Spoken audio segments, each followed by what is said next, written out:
কে বলেছে বাগদা চিংড়িতে এই সর্ষে পোস্তর ঝাল হয় না? ও অনেকে অনেক কিছুই বলে, আপনারা করেই দেখুন না। দেখুন ফ্রাই প্যানে আমি সর্ষের তেল নিয়ে নিয়েছি আর কালো জিরে আর কাঁচা লঙ্কা কুচো দিয়ে দিচ্ছি।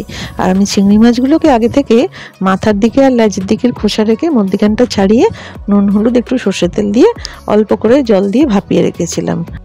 একটা মশলা করে নিয়েছি, 2 চামচে পোস্ত বাটা, 1 চামচে সাদা তিল, একটা কাঁচা লঙ্কা, একটু নুন আর 3-4টে চিনেবাদাম, ভাজা চিনেবাদাম দিয়ে ভিজিয়ে রেখে তারপর বেশ করে পেস্ট করে নিয়েছি। দেখুন এবার মিডিয়াম আঁচ কি একদম লো আঁচ করে দিলেই ভালো হয়।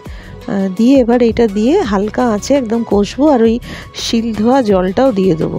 এটা মিক্সিতেও বাটা যায় বা শিলেও বাটা যায়। তো ওই জলটা দিয়ে আর ওই কম আঁচের ওপরে অর্থাৎ লো ফ্লেমের ওপরে আস্তে আস্তে করে এটাকে একটু কষে নেবো। সাদা তিল দেওয়া আছে তো ওই জন্য একেবারে কাঁচা দিলাম না। একবার রান্নাটা বানিয়ে করে দেখবেন কি দুর্দান্ত খেতে লাগে, তারপরে আমায় কমেন্ট করে বলবেন।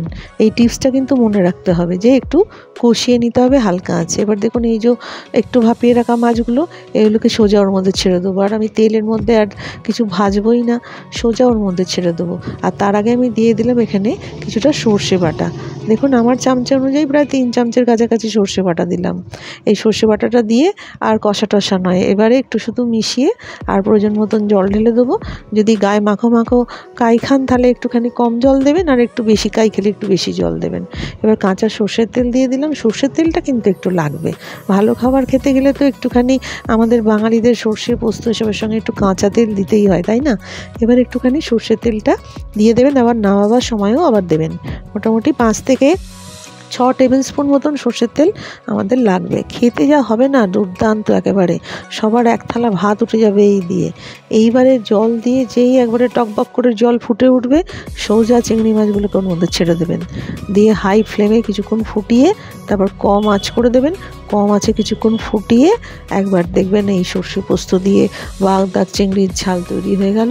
একেবারে দুর্দান্ত, বাড়ির সবাই খুশি, আপনিও খুশি। খেয়ে দেখুন তো, এই দেখুন ফুটে উঠেছে কি সুন্দর, একবারে টকবক করে ফুটে উঠেছে। আমি তো ভিডিও স্পিডটাকে বাড়িয়ে দিয়েছি তাড়াতাড়ি শেষ করবো বলে। এবার দেখুন 2টো কাঁচা লঙ্কাও ওপর থেকে দিয়ে দিলাম। কেউ যদি আবার ঝাল খাওয়ার জন্য বায়না করে তখন কাঁচা লঙ্কাটা তো দিতে হবে, নেই বললে তো চলবে না। সেই জন্য ওপর থেকে 2খানা কাঁচা লঙ্কা দিয়ে রাখলাম আমার সুবিধের জন্য। আর তারপরে একটু ডেকোরেশনও হলো। এবার রেডি হয়ে গেছে। প্রথমে হাই ফ্লেম, তারপর লো ফ্লেম বা মিডিয়াম ফ্লেমে। দেখুন আমার এইরকম কাই দরকার। আমি এবার বন্ধ করে দেবো। বন্ধ করে দিয়ে ব্যাস আমি এবার এটাকে রেখে দেবো আর একটু চাপা দিয়ে রেখেই তারপর পরিবেশন করে দেবো। তাহলে আশা করি ভালো লাগলো। সঙ্গে থাকবেন। বিদায় নিলাম। নমস্কার।